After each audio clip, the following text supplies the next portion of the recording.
Okay, I'd like to call to order the April 7th, 2025 meeting of the Bayport City Council. Let's all stand for the Pledge of Allegiance. I pledge allegiance to the flag of the United States of America and to the republic for which it stands, one nation, under God, indivisible, with liberty and justice for all. Right. Thank you. Matt, you want to call the roll, please? Councilmember Dahl.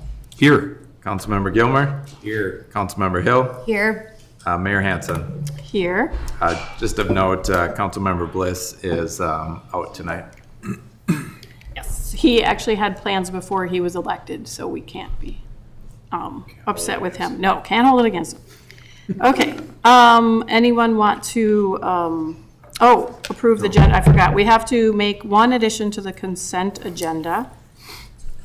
It's item number 10, renewal of the boat trailer parking agreement with Anderson Corporation.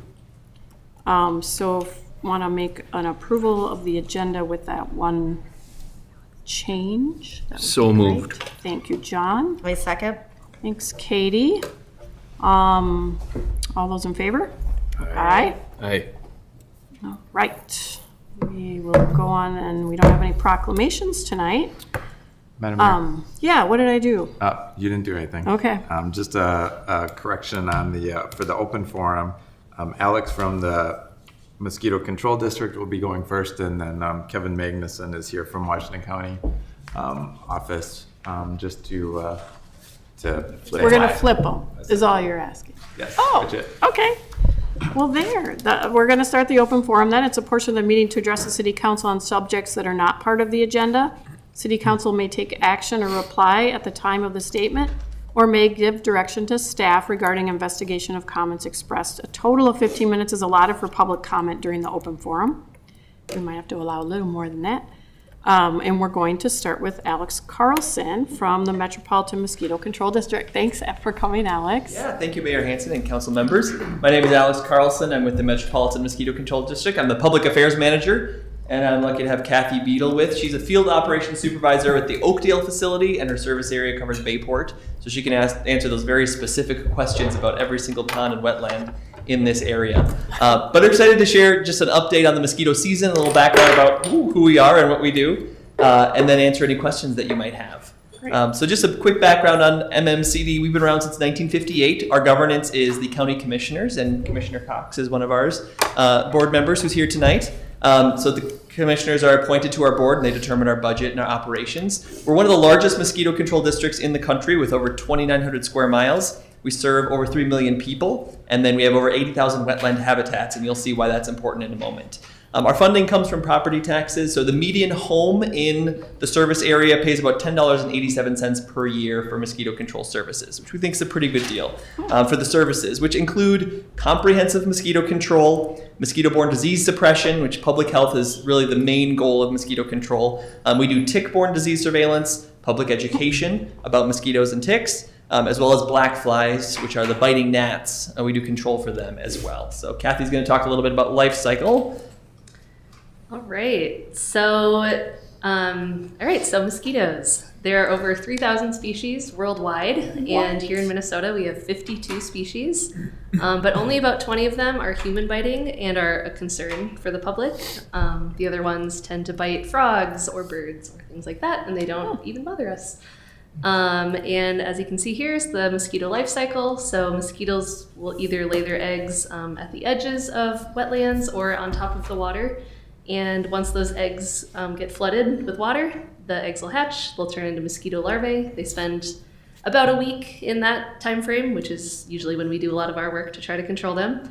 And then they turn into mosquito pupa, where they're turning into the adult mosquito, then they emerge, and then they fly away. And then depending on the species, they can live up to either 2 weeks or even the whole summer, depending on what species they are. Can we ask questions? Sure. Do they live longer if they bite you? So only the females bite, and they're biting to get protein for their eggs. So that's kind of why they're biting. To just survive, they're actually drinking nectar. So it's the males don't bother anybody. They just hang out in the woods and drink from flowers. And the females also do that. But then when they're ready to make eggs, they'll need to go get some blood. That is so interesting. Yeah. Thank you. Can you guys figure out how to get rid of the 20 species that bite humans? And Yeah. We can just knock those 20 species out. Yeah. We'd be golden.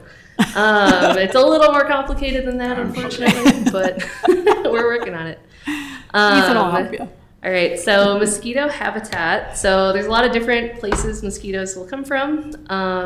Essentially, they need standing, still water. So you're not going to find them in lakes, the river. They're not going to be coming from there. They need that still, calm water. So that's either like a permanent water source that has like cattails and stuff, sometimes flood water. So I know you all know the park down there that will flood every once in a while. We'll get mosquitoes coming from that. And we've treated that big pond or the baseball field before. And also just containers. So whether it's tires or tree holes, buckets, catch basins, stormwater drains, anything Bird like baths. I always think, Bird why do baths. people have bird baths? Yes. It's like a mosquito. Yep. So nesting as long as ground. people change out the water once a week, then they're usually fine. But Okay. yeah, we gotta look out for the. You'll definitely see them. I mean, I've seen them when I've had a bucket or something. I mean, you'll see See those the little larvae and you're larvae. like, Yeah, oh, kind of wiggle it around. sayonara. Yep. So that's a good reason to dump it out. I think I'll do this one. Environmental stewardship. So we use IPM, so that's integrated pest management, because we want to be mindful of the environment. All of our decisions are driven by surveillance, which includes identifying species, seeing the abundance of the mosquitoes and where they're coming from. We have a technical advisory board, and they review what we do annually. So people on the tech advisory board are people from the U of M, state agencies like the Department of Health and the DNR, federal agencies like the U.S. Fish and Wildlife Service and the EPA. So they're kind of overseeing what we do and making sure that we're not causing harm to non-target species. And if you are curious, you can read the full tab report on our website. Yeah, basically the idea of IPM is we're very targeted now when it comes to mosquito control, with the goal of just eliminating those 20 or so target species with no harms to anything else. So how we do that is it starts with surveillance. If you see our trucks and our staff out in wetlands, usually what we're doing is wetland surveillance. We spend a lot of summer doing that, where we use our favorite tool, the long-handled dipper, skim along the surface where the larva tends to congregate, get a sample. We use these pipettes to pull them and put them in a sample vial. It looks like this, which I can pass around for you to see.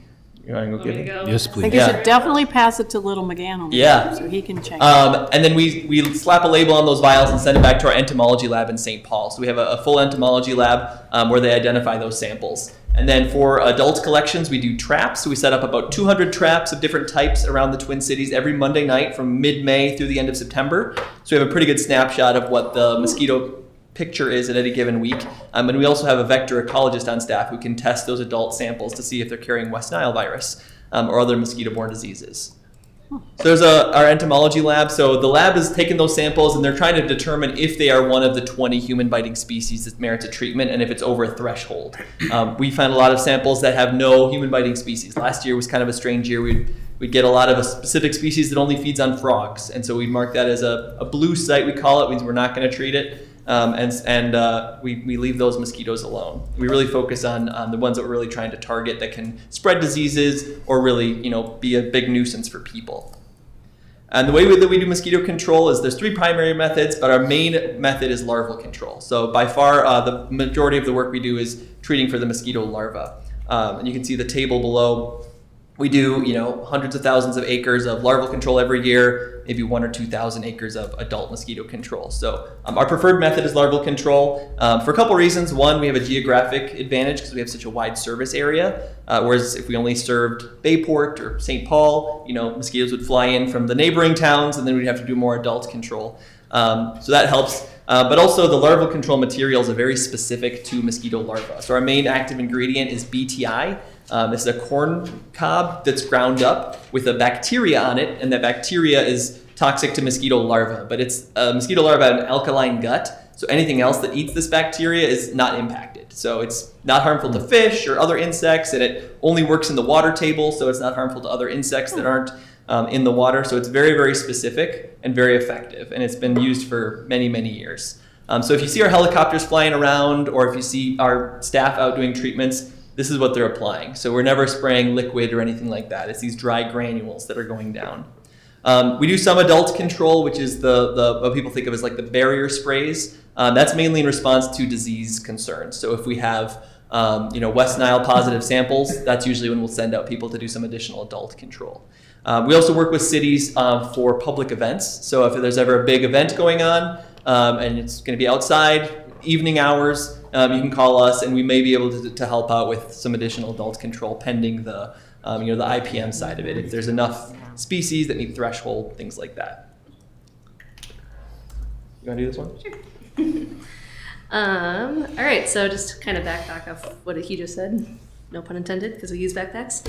I'm going to talk about larval control for a quick second here. So like Alex said, we do apply those dry granules, and we can do that in a very different ways. Sometimes we'll use helicopter for those really big sites. We'll use like a backpack to throw the material out. We're using drones. That's new this year. So there's a chance that your people in town might see a drone flying, and that might be us treating for mosquitoes, or just by hand, so with a hand spreader.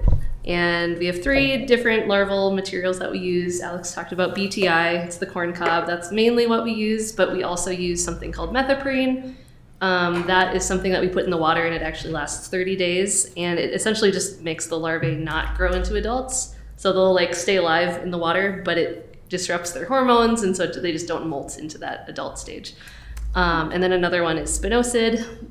It's more of like a nerve. It affects their nerves and kills them. So those are kind of our 3 main active ingredients that we use. The last 2 in terms of safety for people that get scared by chemical names like that, can you sort of describe what they're all about? So the BTI was corn husks. Yep, corn cob with the bacteria sprayed onto it. So pretty much all of these are perfectly safe for humans and other things, even like your dog or a cat if they're like drinking water from a pond that we treated, totally fine. It's again focused on those mosquitoes and a few other closely related species for some of them, but we're very mindful of that. And very importantly, they're all safe for pollinators, Yes. bees and butterflies. So that's a big aspect of our program too, to make sure that we're not harming beneficial pollinators. Absolutely. And all right, so mosquito-borne diseases. So we don't have any of the really, really scary ones here, like dengue, yellow fever, malaria, that are very common and widespread, but we do have some mosquito-borne diseases that, unfortunately can harm people.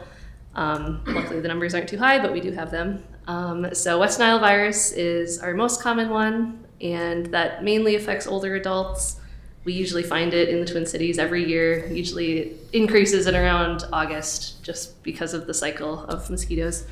Jamestown Canyon virus, this one is found mostly in our spring mosquito species. I don't think we've had a case here. It's not common, but it's something that we're kind of keeping an eye on.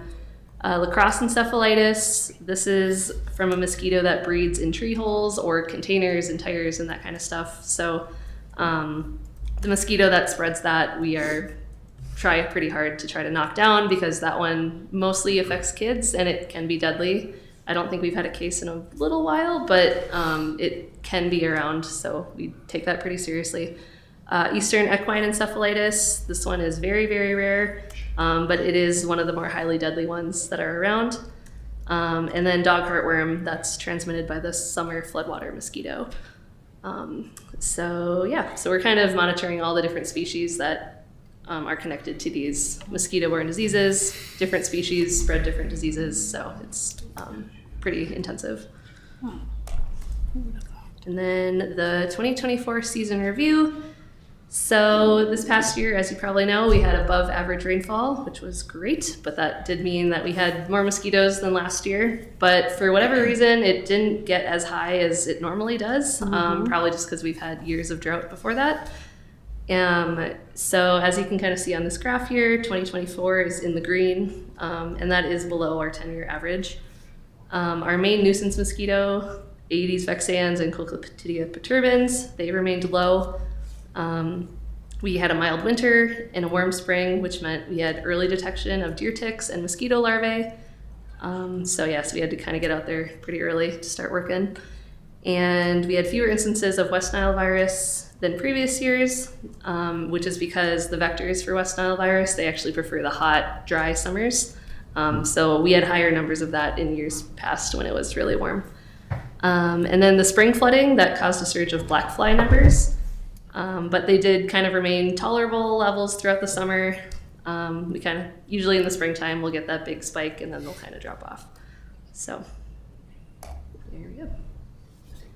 And then these are just the totals for Bayport. And I put a caveat in the bottom just because the way our parcels work, sometimes it's hard to get just a specific city. So 2023 to 2024, this does include Oak Park Heights as well, just because we couldn't differentiate. But double the amount of sites inspected and increase the acres treated. That was just because there was more rain. A little bit more of the adult work, about double that, just because, like I said, we usually only do adult mosquito control when there is concern about vector activity.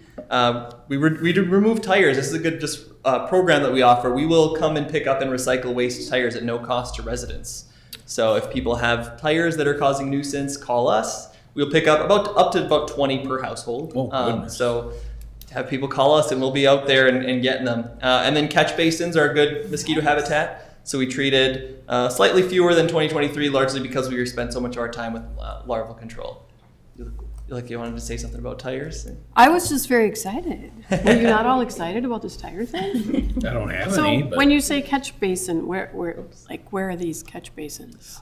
Just on the side of Like- the roads. oh. Yeah, the Stormwater drains. Yep. Okay, gotcha. Yeah, and this is the question we always get: is what is this year going to bring us? And it's very early to make an accurate prediction, but there are a couple things that we have a pretty good idea on. If you want a more detailed prediction, the Star Tribune actually did an article that we collaborated on them with, and then we have a post on our website as well. But what we're looking for this year is it might start slower this spring because we're still below average, even though we got a little rain and snow recently. And the National Weather Service is predicting a drier summer. June, July, and August is predicted to be below average precipitation. But there's one species called the cattail mosquito, and they actually are based on last year's rain. So they all hatch in the fall, and then they overwinter as larvae in the water, usually connected to cattails, which is where they get their name from. And then they come out right around the 4th of July in a big surge. And we're predicting the highest number of those that we've seen in 4 years, based on our models. And that prediction is usually pretty accurate. And so that's kind of that was the headline in the Star Tribune: is MM City's predicting a midsummer surge of cattail mosquitoes, just because it just has to do with the weather and the surveillance that we saw last year. And do they like to bite us, the females? They do, yes. They're an aggressive human biting species, so people will notice that Okay. surge when it comes. Other than that, though, we're just watching the rain. Like, predicting mosquitoes is like predicting the weather. We have a pretty good idea what the next 2 or 3 weeks might be, but beyond that, it's very hard to know. And then, as Kathy mentioned, we are expanding our drone program. Some resources for residents. We do post helicopter activity on our website, so if anybody's curious when they're going to be out, we update it every single morning, so you can know where they're going to be. We send email alerts people can sign up for to know when helicopter activity is going to happen. When we do a weekly update on mosquito activity, so that's all on our website. We have a really cool interactive map feature, so people can pull up our website and click on all of the wetlands that we're monitoring and view about 20 years of data about when we were there, what treatments were done, what mosquitoes were found, and stuff like that. Just kind of cool. People can explore their neighborhood and see where the mosquito breeding sites are. We encourage residents to sign up for email alerts if you want instant notifications. And finally, we do a lot of outreach. So if you know of any events that we should attend, this is our mascot. Her name is Victoria. So she makes appearances at parades and other events throughout the summer. We also do, we do parades, we do city festivals, we do county fairs. We try to get out and just encourage people to dump out standing water, put on bug spray, and just know everything that goes into mosquito control. And with that, we'll open up for questions. Wonderful. Wow, so much. in terms of, Amazing it's information. a Okay. very interesting Yeah. presentation for me.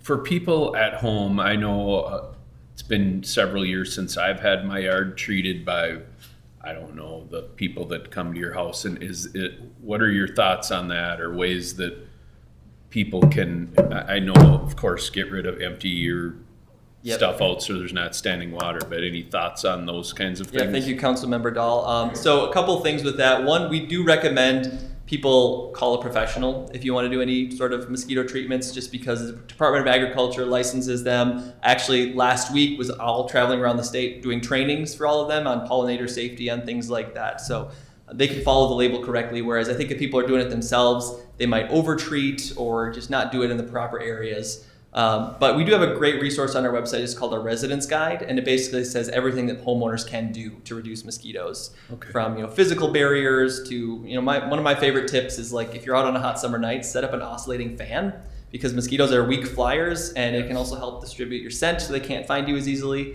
So that just works really well. Obviously, if it's hot out, if it's cool, you might not want more cool air on you, but. And then just covering up, we say long, light, loose, long sleeves, light colors, loose fitting. And then we have a list of our recommended active ingredients for bug sprays that are the most effective that people could try.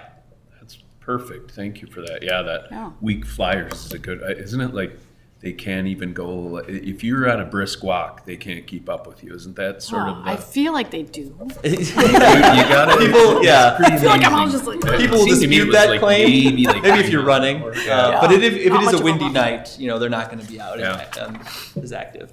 yeah, okay. Thank Good you. question. That's what I was gonna ask, like, what should we do here? And is there maybe a little bit bigger picture? Is there something as a city we should be doing that would help with controlling? I guess if you know of residents that have, I can think of Bunch of one tires person in right their now, yard. a bunch of tires and empty boats and like a bunch of stuff in their yard, and we go there once a month in the springtime, and they know us by name, and we treat their stuff. But if you know of other people that are looking for those resources to how to reduce their mosquitoes, send them our way so that we can come and do those property inspections and dump out water and educate them about that kind of stuff. Not a bad newsletter article coming up here, right?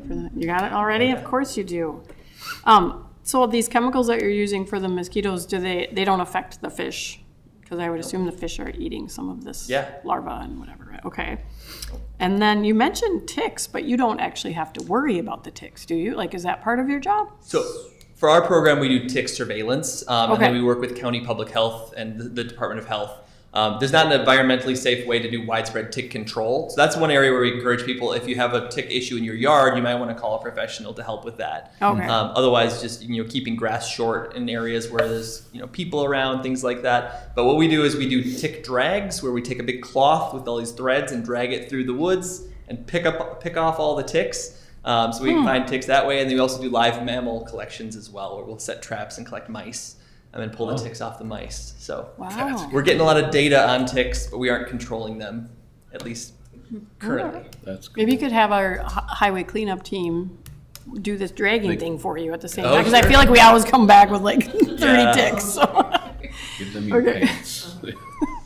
This has been really informative, and I am amazed at how much I didn't know about mosquitoes, and that you guys are out there helping us. Like, Yeah. did you all know this? I No, mean, I knew that I've you been existed, on- but I didn't really know that that was your job, really. Like, this is amazing. And I think we just take it for granted. So thank you We for, might yeah, I out feel in the like- swamps. We got boots on, usually a safety vest, and Yeah. pretty much a lot of the wetlands along scenic byway 95 here, and the park we try to keep a good eye on to reduce those mosquitoes. yeah, awesome. Thanks for coming and informing us. Does anyone have any other questions or comments or? Oh, all right. Thank you very much. Thank you so much. Great presentation. Yeah, that was great. Thank you. I love how it had videos in it too. Yeah, I did like that. All right, so next up is Kevin Magnuson from Washington County. He'll tell us, but he's the attorney, I hear. Hi, welcome. Thank you.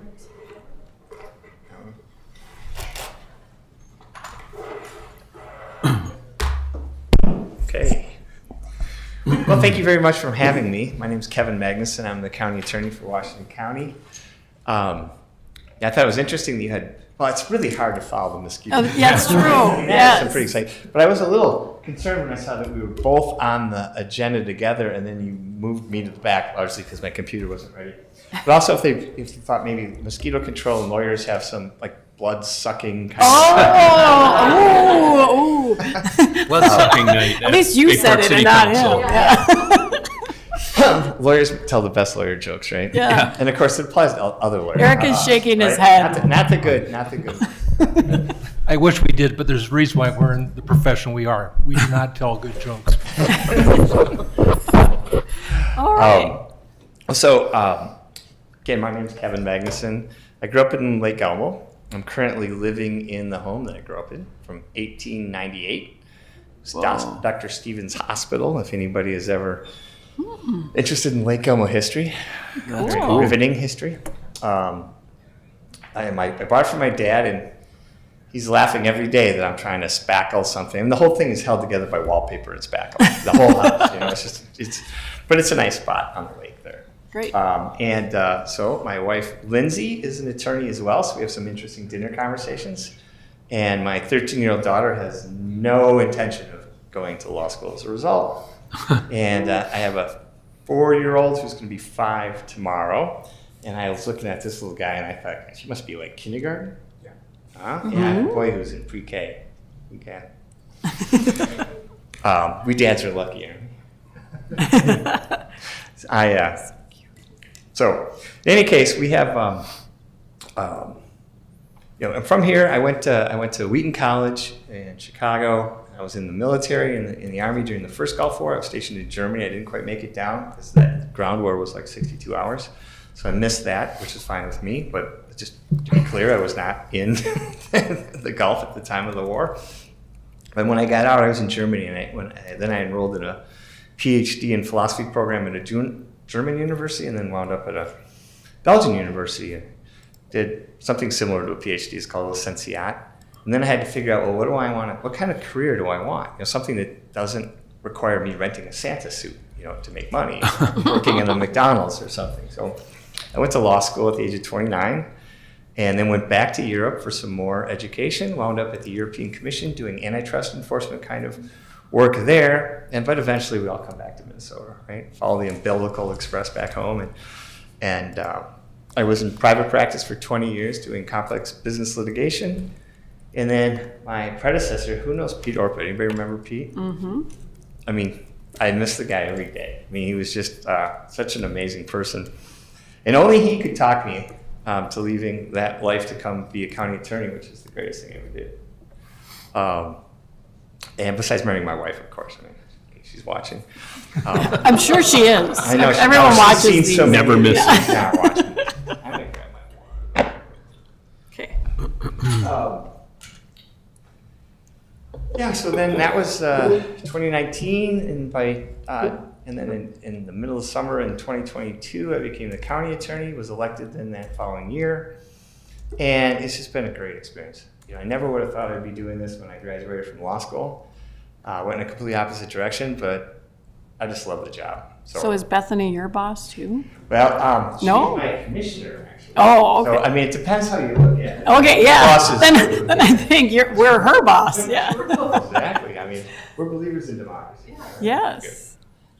It's getting rare these days. No, I'm thrilled to have her too. I mean, Yes, so big shoes to fill, but doing it ably and She's with awesome. a lot of charm and grace as kind of start the new process. I think you have to meet with some folks tomorrow, right? I believe that. Fortunately, I can't go, but talk about juvenile. So you'll hear just a little bit about that. Well, we have about 60 people in our office now, believe it or not. So about half are lawyers and half are legal professional support staff. We have a half a person who is kind of back on a maternity schedule for a few years. And so we're growing. I think that's kind of a reflection of the times as well. So our criminal division, I'm not sure why they have the But the next slide is showing. let me just see what's going on here.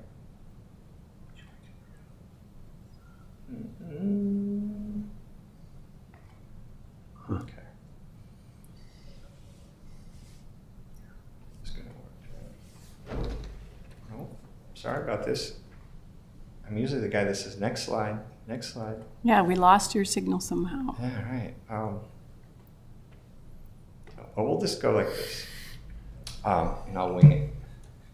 I'm joking. So, for us, for me, I think I speak for the office, that, we feel like we can do a lot of good in society, and there's a lot of ways to do it. But the most important thing, do we get no signal here? Yeah, Harrison, should we just switch to the camera then, or?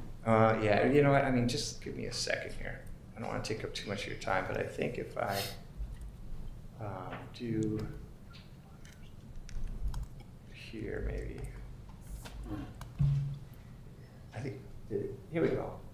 Oh, Right. as soon as you got there. Isn't that how it always Scared of works? Harrison. Perfect. We're perfect. Yeah. You're very powerful. You should stop at my house. Yeah. He just walks in and everything starts working. Yeah. Great. But what I was saying here is that, we believe that one of the most important things we can do, not just as a law enforcement or a prosecutor's office, but as a society, is that people need to be held accountable or need to hold themselves, be accountable to the laws of our society. It's a nation of laws. We don't have to put everybody's head on a pike, but everything should be in proportion. But we really feel like, accountability is an important part of what we do. And we try to do that with a lot of, specificity to which each of the needs are of the people. And so a lot of times it's not incarceration. And so we have other programs that I'll talk a little bit about. But I do think that the most important concept, and sort of the theory that I have, is when we're working with people, who've been convicted of a crime or going through the process, and we're looking at, is this a person who's, rehabilitation, some training, some diversion, that sort of thing.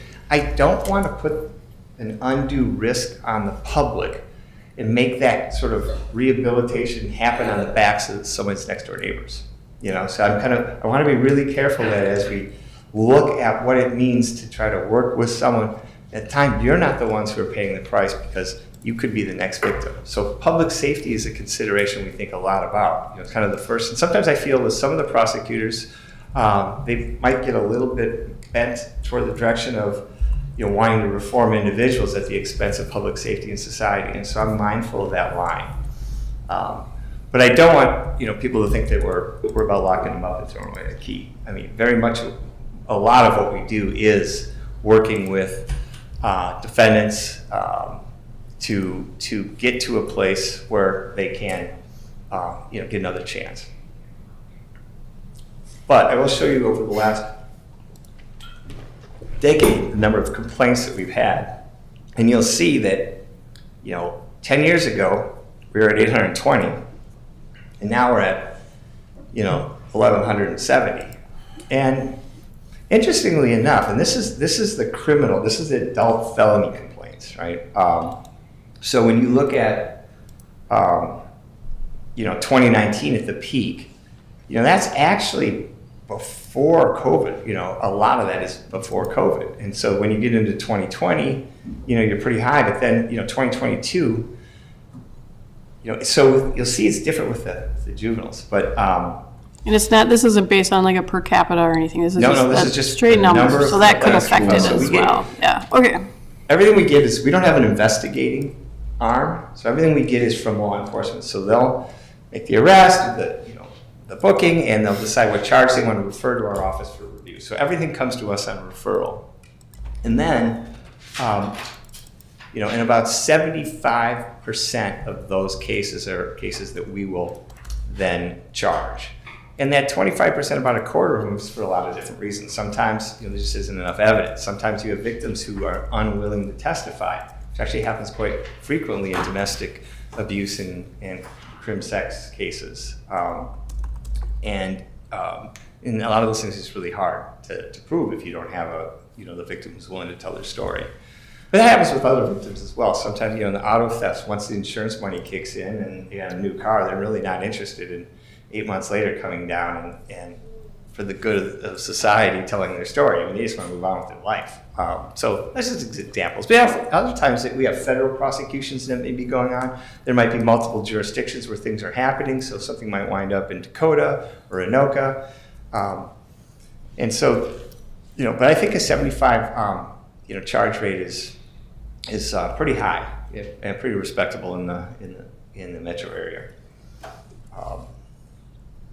Talk a little bit of trends. I'm kind of going to blow through. I have a longer presentation, but I'm mindful of the time here. Yeah, we're well over our 15 minutes for our Yeah. open forum time. I know. And we have Patrick waiting as well. I'm in like Okay. 6 minutes now, 7 minutes, I think. So I'll blow through this really quick. Okay. You can see, total felonies. We had that number there. So the homicides, that's been pretty typical the last, 5-6 years. There was a time when people, would talk about there being, usually just one a year. But that's about right. Now this includes manslaughter and criminal vehicular homicides. And so if you're talking about first degree intentional, or second degree intentional, it's probably again to the 1 or 2 a year. The stuff you think of as classic murder. Auto thefts are, for me, kind of a barometer of what's going on, particularly with juveniles, and this is only adults. We'll get to juveniles in a second. And the criminal sexual conduct number, first of all, most of the ones that we're going to charge are going to be on the more serious side for second and third degree. And that increase, or I should say the reduction in 2024, that is actually just the variance between years. That's one of those things where sometimes it just works out. It's just different factors. It's hard to draw any conclusions from any changes in society from that number. But auto theft, which includes joyriding, unauthorized use of a vehicle, but also receiving stolen property that's a vehicle, because a lot of times, we don't catch them in the carjacking, or I should say the theft. But when they do come into Washington County, they're in possession of a stolen car, and we can tie the car. We know that they don't own it. We know that it was stolen, and they're the ones who have it, so they're receiving stolen property. And and that gets to be a bulk of what we're looking at. But so these are auto theft related cases that include everything. Now carjacking, as of 2023, was a new statute. So everything's just charged under the normal theft laws, not specific to automobiles, except carjacking, because they really wanted to send a signal and have higher penalties and things for the carjacking crime. Fortunately, we have not had a carjacking since 2023, or in 2023 or 2024, and in 2025, the last one was, we only had one in 2022. So this is a slide that I always want to show, because I think it tells you how people respond to encounters with law enforcement. It tells me a lot about kind of where we are as a society, at least here. People in Washington County, and it's not as dramatic. The numbers aren't proportionally as high as in other parts of the metro, but you can see how in 2018 we're looking at 35, and in 2022, we're peaking at 111. And that's just a lot of people who are deciding they're going to take their chances, and then it's starting to drop, but it's still really high. And I think that you can ask yourself, well, what's going on in society that people are willing to take that chance now? Or are they even comprehending, the chance that they're taking? I get the sense that there's just a higher degree of unreasonableness in some of the crimes that we're seeing than maybe we have in the past. And I'm hearing that from the prisons too, that they're seeing kids throw down over things that they're going to be punished in the system, but they're not even thinking about that, at the moment they get into a fight. And they're finding that that's a newer trend, and it's something I note when I'm looking at these fleeing numbers. Big part of what we do, a really big part of what we do, and I'm really committed to it, is law enforcement training. And Edward Lambert's got a great program too. They charge for theirs, I believe. So A reasonable fee. very reasonable. And you get some wonderful and talented people there. But we are providing, as part of our core mission, a lot of law enforcement training as well. And we only do it, in Washington County, as opposed to national or international now training, which is pretty impressive. I think we have time for just a couple more slides. Sure. I don't know if there's certain highlights that I'll you hit want the- to hit, or, human- because I think you had like 18 slides. Yeah, no, We're not even halfway I'm blowing through, so. these here. Okay. so the East Metro Human Trafficking, that's our sex trafficking task force. We had a sting the Friday before last, right after the sting that was in Bloomington. Of course, ours, these are planned months in advance, so we weren't copying them. But it does show how important that is, and we're fortunate because it's just like in Bloomington, these are local task force, and if you get away, like BCA or larger, they tend not to be as focused on an area. They're more focused on the big cities and that sort of thing, and so that's why this task force is really important. But one of the things that we've done is really focus on runaways in the last couple of years. That's been something that I've been working quite a bit about, and I feel strongly about it. So in 2024, so there's a grandmother of a 14-year-old girl who's from Cottage Grove reported her 14-year-old granddaughter missing. And so they contacted us, and we have a lot of specialized technology, law enforcement, in our task force. And they were able to track her through the Text Now app that she was using. Whoa. And they had a location hit that said she was at Boyd's Motel in Newport. They went there and they found this 14-year-old girl alone in lingerie, sitting on this bed in a hotel room, and she'd been there for 7 days, and she had been assaulted by a 37-year-old man that she met online. And that if you know about runaways and that journey into that oppressive life, those beginning days are so critical. And these are some of the people that picked up the stings, but this is an older photo from a national magazine, but I find this is the same picture. So to the top left is the first picture, and the bottom right is the final picture. And there are lots of these kind of series of photos that show just how awful this life is. And that's why a big part of what we do is we'll usually do two stings together. We'll do the sting to get the buyers or predators, but then we'll try to do one to go recover the victims. And there, we're not looking to charge anybody with a crime. We're just looking to try to find somebody, and be able to say, okay, can we get your pimp and that sort of thing, but also, what can we do to get you out of this lifestyle? And if I'd say there's one area where I think we really still need a lot of public, interest, if people look, what can I do? And that is supporting those groups that are trying to help these women, usually women, get, out of that life. And that's group home, that's, financial support, other kinds of things. You just can't put them in a shelter someplace and expect them to, be able to put their life back together. It takes a lot.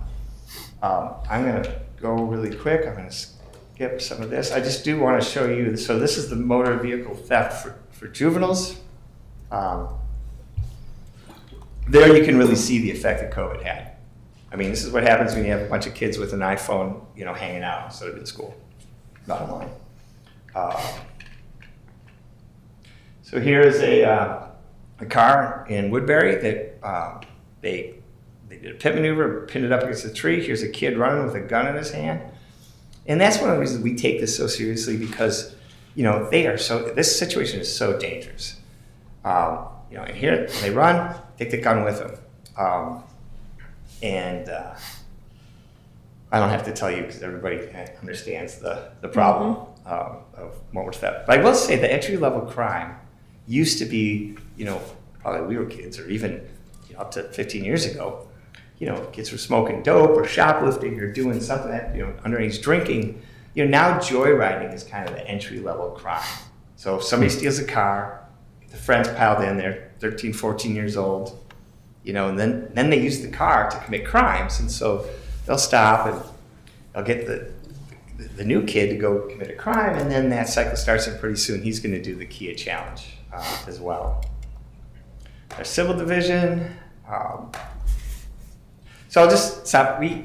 Fortunately, Bayport is a pretty safe place. We don't have a ton of interaction as prosecutors with folks at Bayport, and I think that's something you're probably pretty happy with. I would be pleased. My civil division chief just met with a group of seniors a few days, maybe I think beginning of last week. Looks like you're at Community Thread. Yeah, and it was a good. We do a lot of this kind of stuff, and we love it. We're talking about the extreme risk protection orders. That's the the red flag law that was recently passed. And the idea behind that is if you feel like someone's mentally ill, you have a credible allegation, based on that allegation, you can have those firearms removed so the person doesn't injure themselves or others. We thought when that law passed, we'd just get hit, but we've only had a couple here.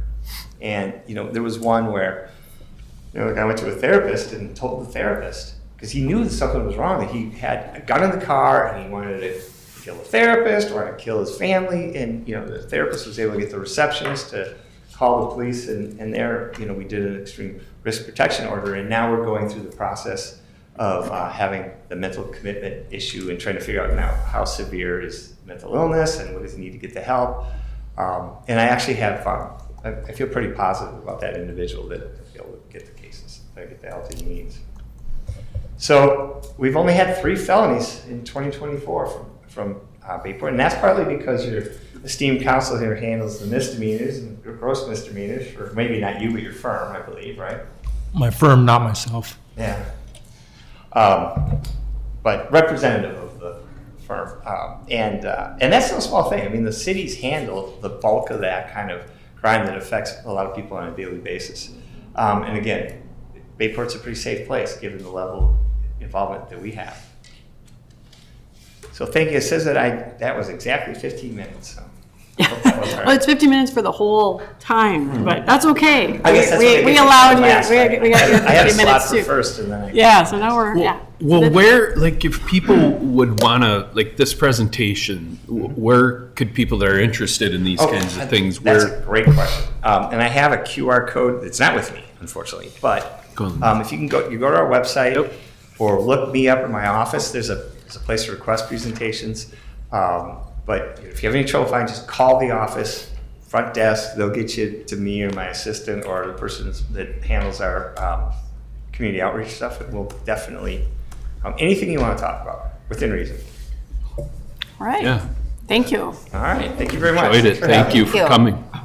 All right. Anyone else that'd like to come to the podium? Now's your chance. Hi. Evening, Mayor and Council. Patrick McGann, Colin McGann, 19 Point Road. If we could get the overhead camera. So, Harrison, did you hear we need the overhead?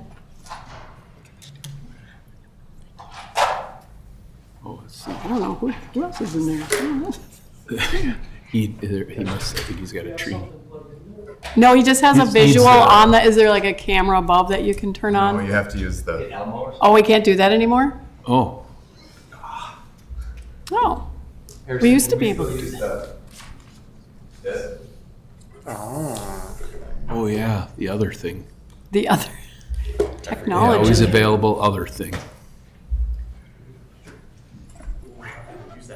I don't remember how to use it either. Oh, the, I know it's a camera. that- break it. Is it something that we could pull up on a computer, Patrick? Like, is it a map of something? whatever's easier, I just have some. You know what I mean? Like if Matt could pull up Google Maps and just show it or something? I don't know. And then this is a street view. You just wanted to show these two? Oh, like right here. Okay. If you put this on ClickShare, I bet it up on the TVs. Yep. Alright, sounds good. Just bring Google up. Oh, okay. Something we can look at on Google Maps, like on our That's what I iPads. thought, or maybe if Matt could do it and then plug his computer in or something, I don't know. Sorry, I always thought when you were on the council, we had that, right? You just had a camera up above, yeah. So, I'll try to be brief here.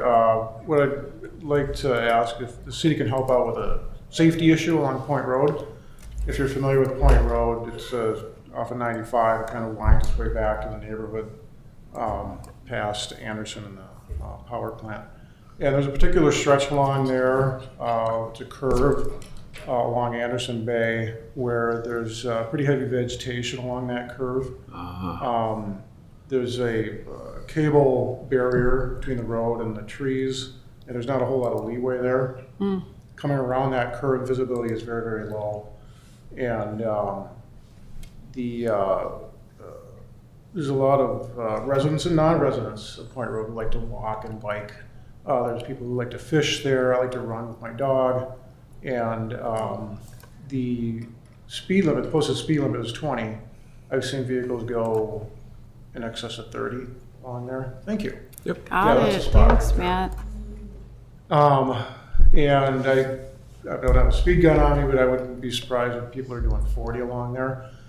If some of that vegetation could be trimmed back or removed, yeah, the other direction, perfect, right along there. So you can see on the left is where all the vegetation Makes is. that. And that is for sure Corner city blind. property. I don't know relative to everything else around there. It's not like Excel's property or anything where that is. That would be Excel property to the left, Anderson to the right, I believe. Okay, but we would have the right of way to have to clear that as a city. Madam Mayor, it would depend on how wide the right of way is. Yeah, exactly. Okay. Okay. So, I get through there quite a bit, obviously. There's buckthorn, ash trees that are dead or dying. There's some climbing vines on there, some other, what I would call undesirable vegetation. And there's a row of pine trees along there too, if they could just be trimmed up or thinned out. I think it would go a long way. I'm just concerned there's gonna be an incident along there Okay. with the visibility and how people like to use that. So, Okay. that's Thanks it. for bringing that to our attention. Yeah, thank you for the time. Yeah. Seems Thank you for reasonable. wading through all the rest of it. Did you learn anything? I thought it would be a good educational. Yeah. So For your sure. dad used to sit up here?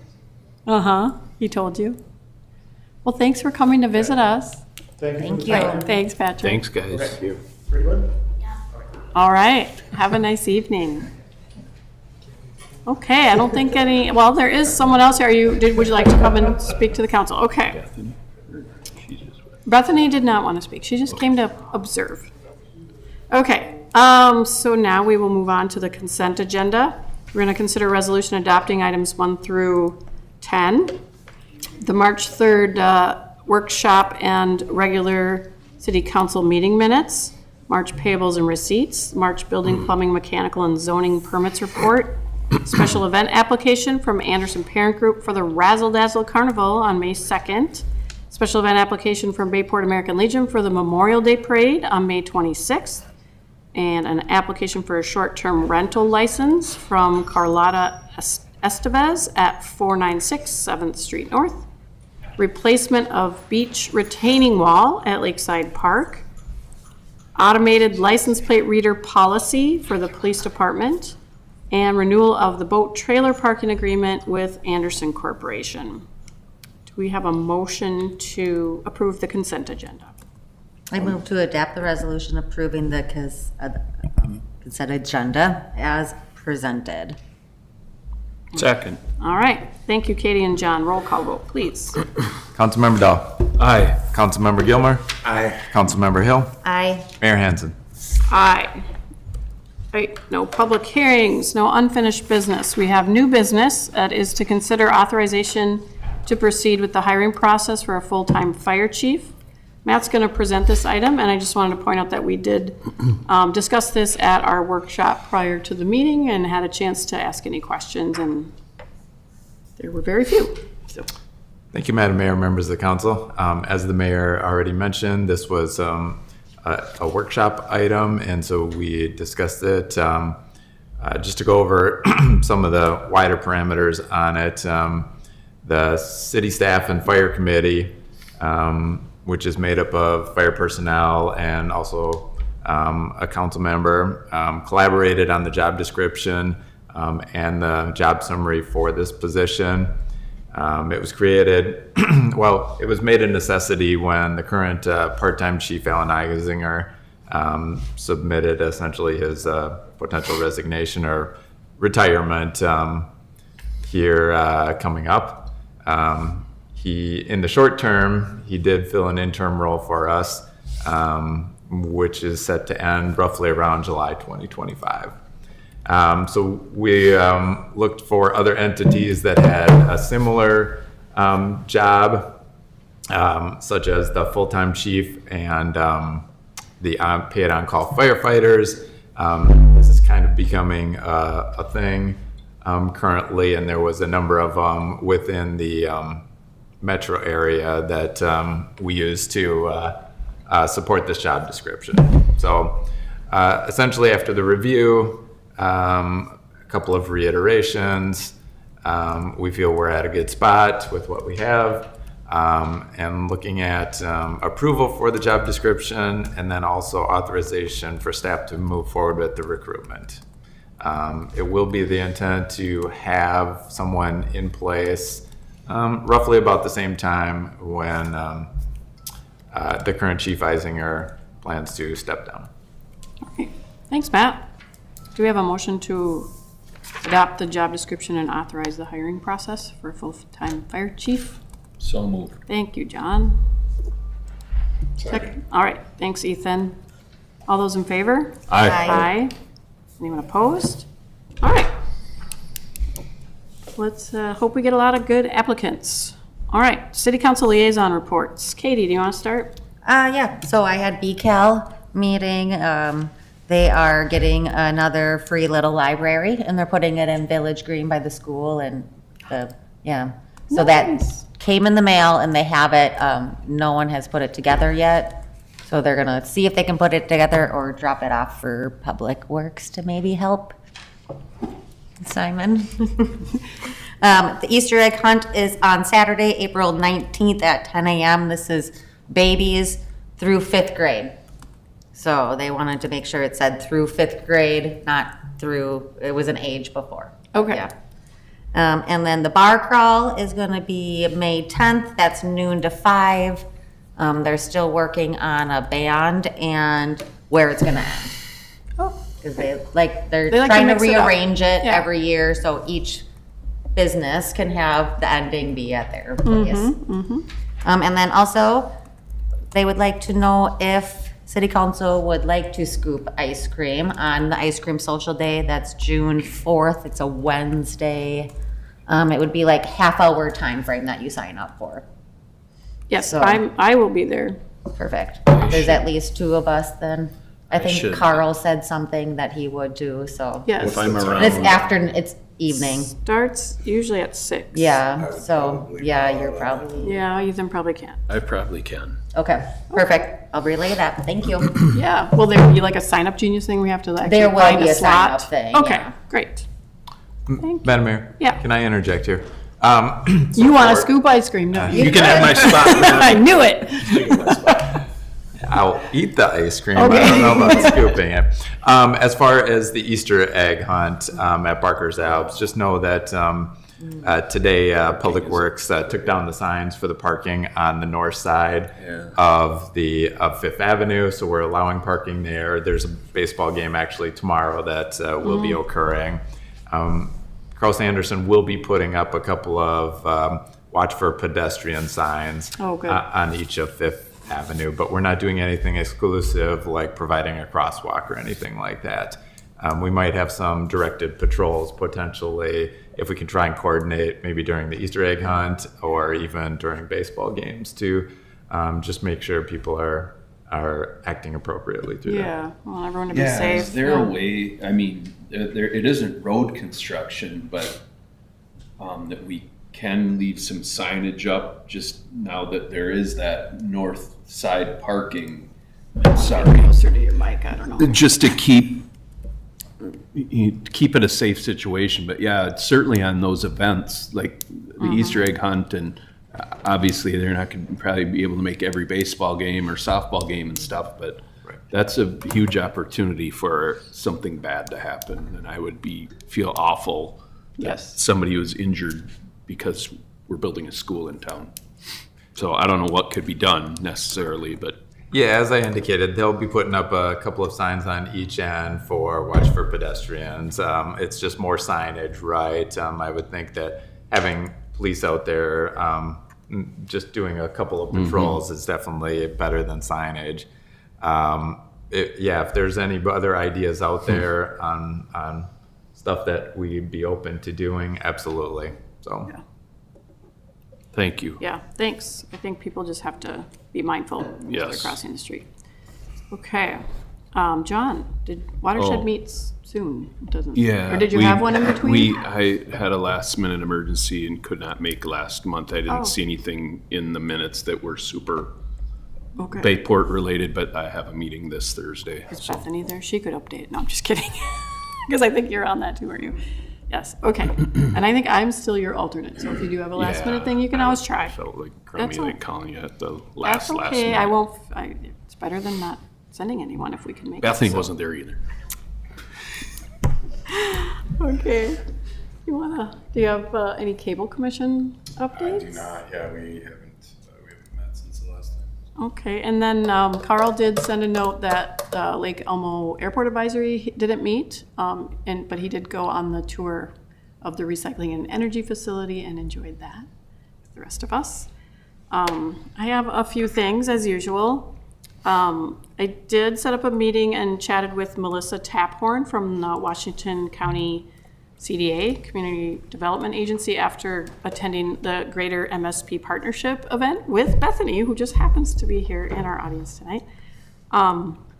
Just wanted to better understand how the county and this Greater MSP Partnership work together and then how that could benefit Bayport. And so she helped me get a little bit more of that background. Really, for now, I'm not sure there is much that they can help us with, but at least now I understand that.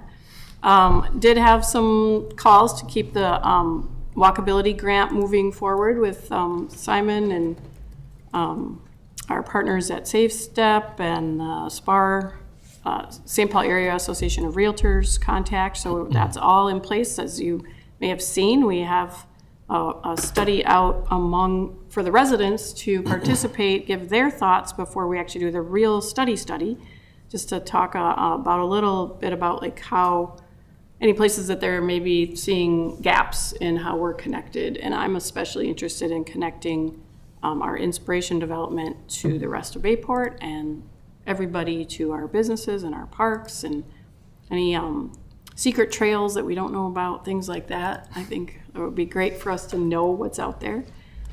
We don't have any money to actually implement any projects, but we're at least going to know what's happening, and we could possibly work that into a future project someday if there's a gap in a sidewalk or things that we would find helpful. Eric, why are you looking at me like that? I'm You're just attentive and hanging on very to every word you intrigued, have but in I'm like, here. you look like you had something to say. Okay, just checking. I was looking at the other council members when they were reporting as Were they, well. okay, good. All right, so we're gonna be meeting with Safe Step, who's doing the study in early May. So Simon and I will be doing that and keep things moving. I also had the opportunity to meet with a resident who reached out and was just wondering how he could be more involved in the community and civic affairs. And so I thought for others who are interested in that, I would let you know that we talked a little bit about the Planning Commission, which is now complete, right? We have all the seats filled, but that we will have expirations of terms coming up. The Library Foundation is always looking for people. We have firefighters that we need, right, Alan? And then also joining local clubs like the Bayport Community Action League or the Afton Bayport Lakeland Lions, who both do great things in our community. And then I also just encourage this person to make sure that they receive the communications from the city, so signing up for our email notices, and then engage with us if there's topics of importance to them. I also had a chance to meet with Derek Jager, the new executive director at Community Thread. We discussed ways to bring more attention to the senior center here in Bayport, that's at Community Thread, and to make sure that it continues to thrive, because I think they put a lot of focus on the Stillwater location, and Bayport sometimes gets left behind. So the Regional Council of Mayors meeting was the one where the police chiefs are invited. Chief Jackson couldn't go with me, but we did have many police chiefs in attendance, including Stillwater and Ted, the mayor. We even had Mayor Fry there. Whoa. Yeah, it was very impressive. There was a panel of law enforcement officials that, so a member of ICE, a member from Homeland Security, U.S. Attorney's Office, as well as Bureau of Criminal Apprehension, and the Ramsey County Attorney. We all just heard from our county attorney, and I had just recently seen statistics from there, and they're similar story with the really emphasizing the drop in the car thefts. So that was interesting.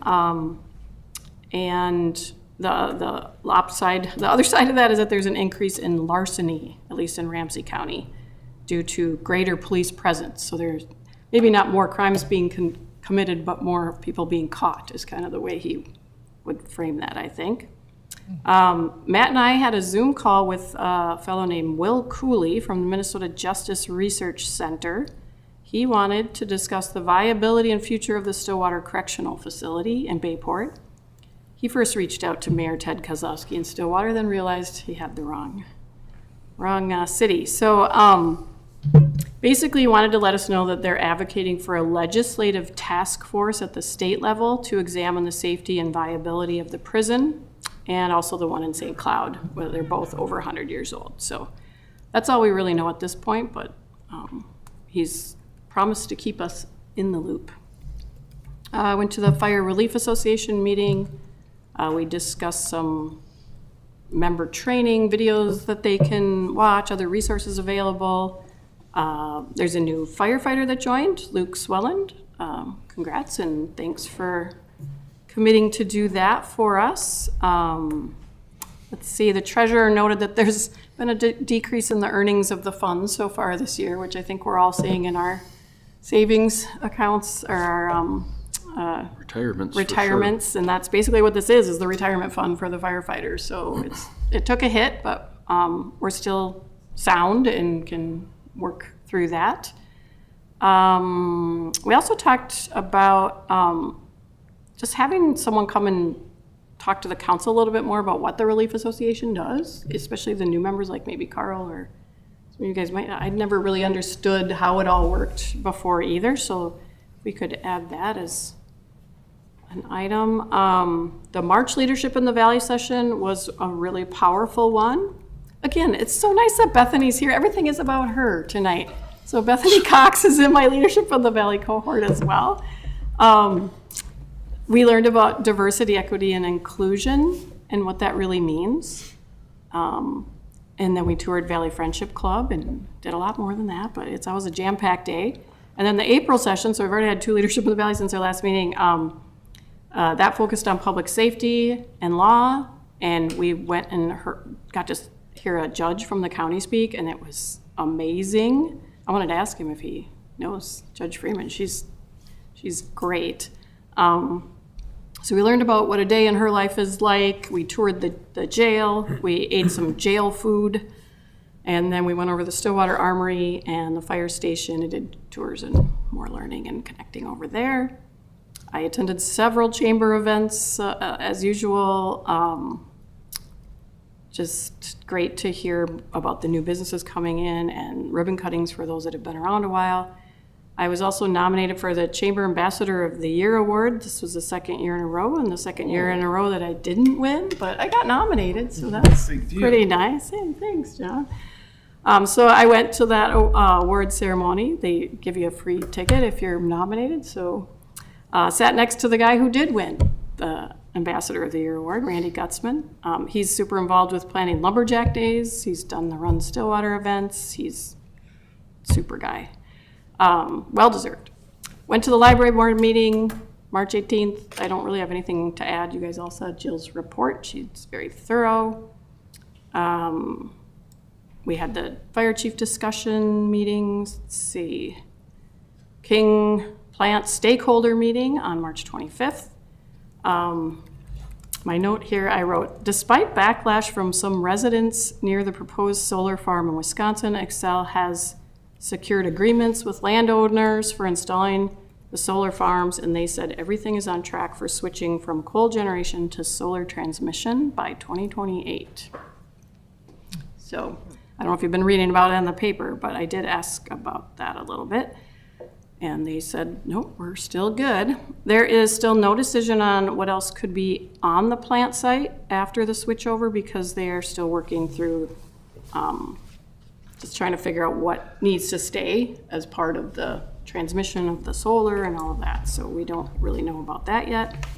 And then, of course, we went on the Recycling and Energy Center tour, which was super interesting to watch the grabber pick up your food scraps bag. And it was, yeah. Oh, and I need to encourage everybody to it's such an easy program. You can get a free container, you get free bags. All you have to do is remember to put your banana peels and your coffee grounds and whatever scraps into that instead of your garbage.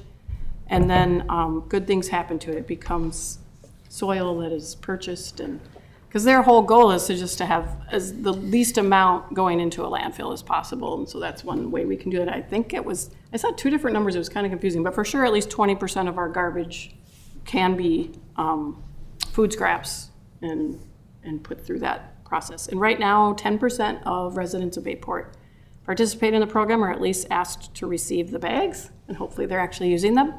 The goal is to get up to 40% in the first 5 years, I think. But we are on track because we just started. We're in our first year, and they said they want 10% in the first year. But I want to beat everybody else. Come on, Bayport, let's do it. So that is my very long report. Staff reports. Matt? Fire Chief Ising. Good evening, Madam Mayor and council members. For the month of March, the call volume was 111 compared to 101 in 2024. Our 2025 year to date is 316 compared to 279 for 2024. Monthly drills were CPR, fire officer, and SCBA. Fire inspections are ongoing and plan reviews. We had members attending fire officer classes, escorted the pony hockey team for the state championship. Anniversaries, James Doyle, 12 years, Carl Van Dam, 12 years. Duluth Fire Officer School, we had 4 members attend that. I attended the Baytown and West Lakeland Township annual meetings, along with Bethany. See, she's everywhere. Yeah, she's everywhere. And upcoming events, we have FDIC this week. With that, I stand for any questions.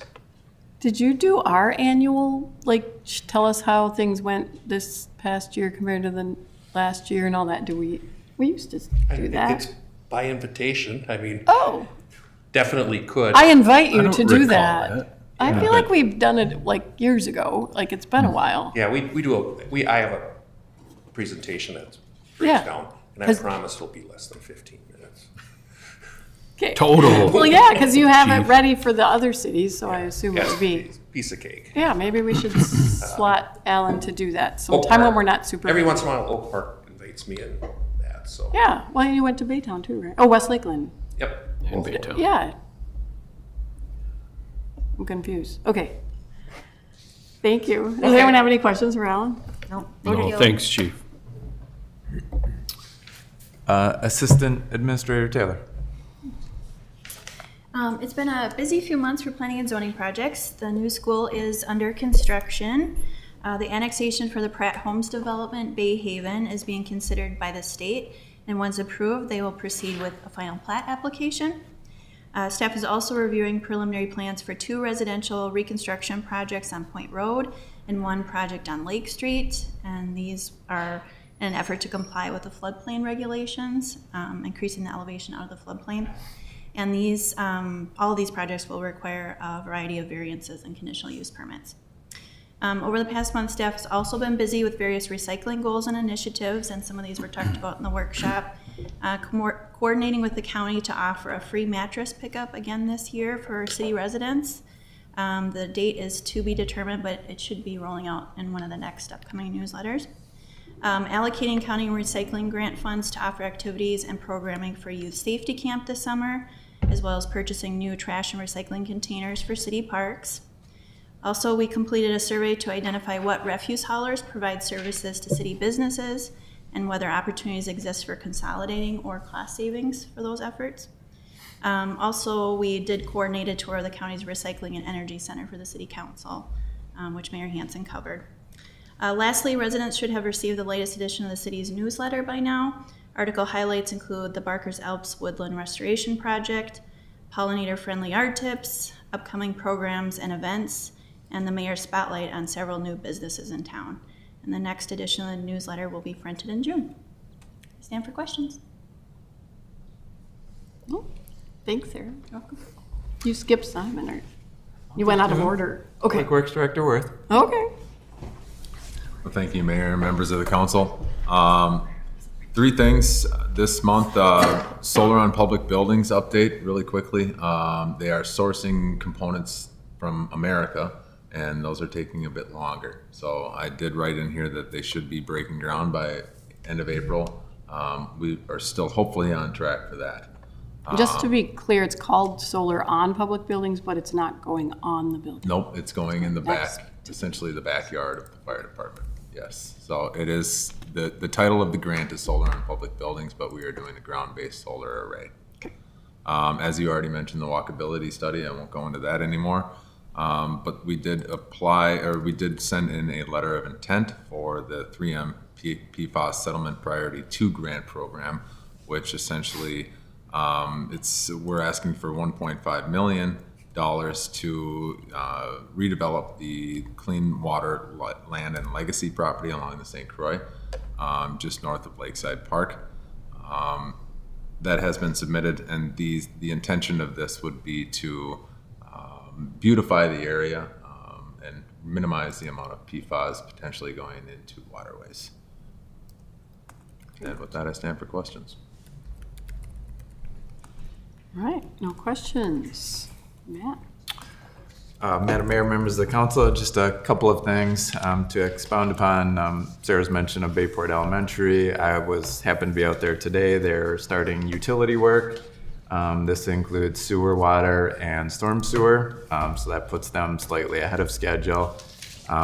It is their intent to, and I know we've talked about this before, but to have the parking lot back to gravel here roughly around June so that it could be utilized for 2 months for some of the baseball games, softball games that occur there. So that was the intention all along, to make sure that that gets done this first year so that next year it won't get disrupted. Just one other thing, a little update on Croydale. They actually purchased 2 other properties along 5th Street north. Their plan is to tear those properties down. The condition of them was beyond what they want to do in repairs for use as rentals. Currently, they have no plan in place, at least in the short term, on what they plan to do with those lots, but ultimately they will own about, it's either 5 or, I believe it's 5 lots currently along 5th Street. So with that, I will stand for questions. Okay. Your update does say a total of 5 lots, so, yeah. I swear that the elementary school, the parking lot, I thought in the contract said that they could use it for their equipment.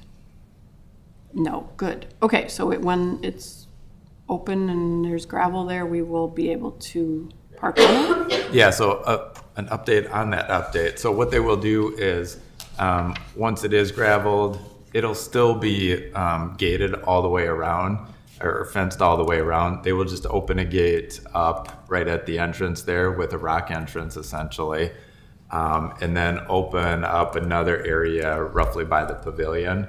So you're gonna have to pay attention. You'll be able to park there, but it'll kind of look like it's still a construction zone.